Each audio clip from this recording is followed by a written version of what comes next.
Welcome back to the program. The United Nations says it has begun the largest cholera vaccination drive in history, targeting 2 million people across Africa.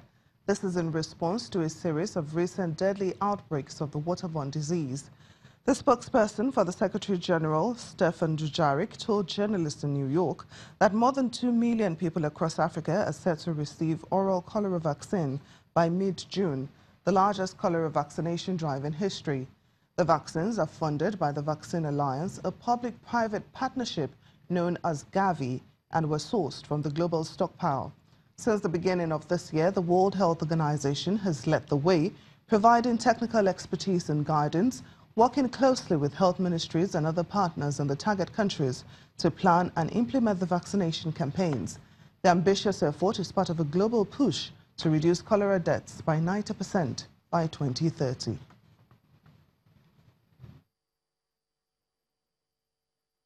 More than 2 million people across Africa are set to receive cholera vaccine by mid-June, the largest cholera vaccination drive in history. A spate of recent outbreaks across Africa has prompted the campaigns in Zambia, Uganda, Malawi, South Sudan, and Nigeria. The campaigns are being implemented by the respective ministries of health support and the World Health Organization and partners of the Global Task Force on Cholera Control. The burden of cholera remains high in African countries, with at least 12 areas or countries reporting active cholera transmission in sub-Saharan Africa as of today. Recent developments in the use of oral cholera vaccines show the strong mobilization of countries and partners can effectively tackle the disease when tools for prevention and control are readily available. Here in Nigeria, the president is expected to embark on a 4-day trip to the United Kingdom today. This comes after President Muhammadu Buhari had made what was described by the presidency as a technical stopover in London after his meeting with U.S. President Donald Trump in Washington. A statement by Senior Assistant on Media and Publicity Garba Shehu explains that in the course of the technical stopover for aircraft maintenance in London, the president had a meeting with his doctor who requested that he should return for a meeting, which he agreed to do. He adds that President Buhari will return to Abuja on Saturday, May the 12th, after which he will pay a 2-day state visit to Jigawa State on Monday, May the 14th, and Tuesday, May the 15th. The visit was postponed because of the APC's ward congresses. The police in South Africa have clashed with residents in the township of Soweto who staged a protest after squatters tried to erect shacks in nearby fields, the latest of many flare-ups over the controversial issue of land distribution. Police say residents in the working-class suburb of Protea Glen, who mostly live in modest houses, began burning tires and throwing stones at motorists in protest at the nearby land invasion, which occurred at the weekend. The central province of Gauteng, which includes Soweto, has witnessed several land grab attempts this year. Those responsible have been quoted by local media as saying they are fed up with unfulfilled government promises to build houses for the poor. Millions of mostly black South Africans remain landless and homeless despite a house-building drive. The issue has found social tensions at a time when the ruling ANC party has signaled its intention to also seize white-owned land without compensation to redress racial imbalances. According to government data, since the end of white rule in 1994, around 4.5 million low-cost homes have been built, but this has failed to keep pace with soaring demand as rural migrants move to urban centers. Africa has the highest number of women entrepreneurs, but they face more hurdles on the way to business success than their male counterparts.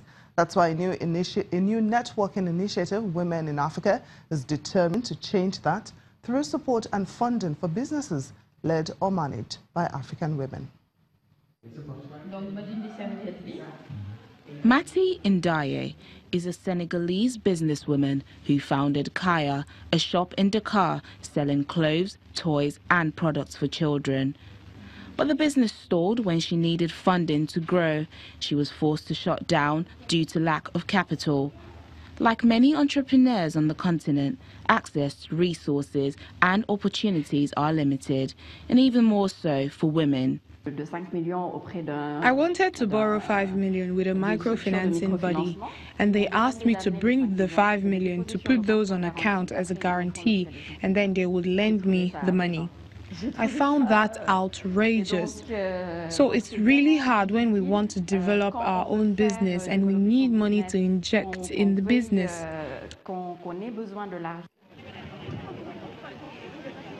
Enter Women in Africa is an initiative that promotes and funds female entrepreneurs. It was founded by a French businesswoman who had already set up a similar program in France called Women's Forum. It gathered people from up to 130 countries. Enter Women in Africa recently held a women's forum in Senegal with specific focus on the challenges and solutions faced by African female entrepreneurs like Ndiaye. The forum attracted more than 80 women from 15 countries to exchange ideas with others and meet investors. Women suffer today because they don't get enough support, enough follow-through, and they don't have access to financing. Other women's forums are often about well-being or personal themes.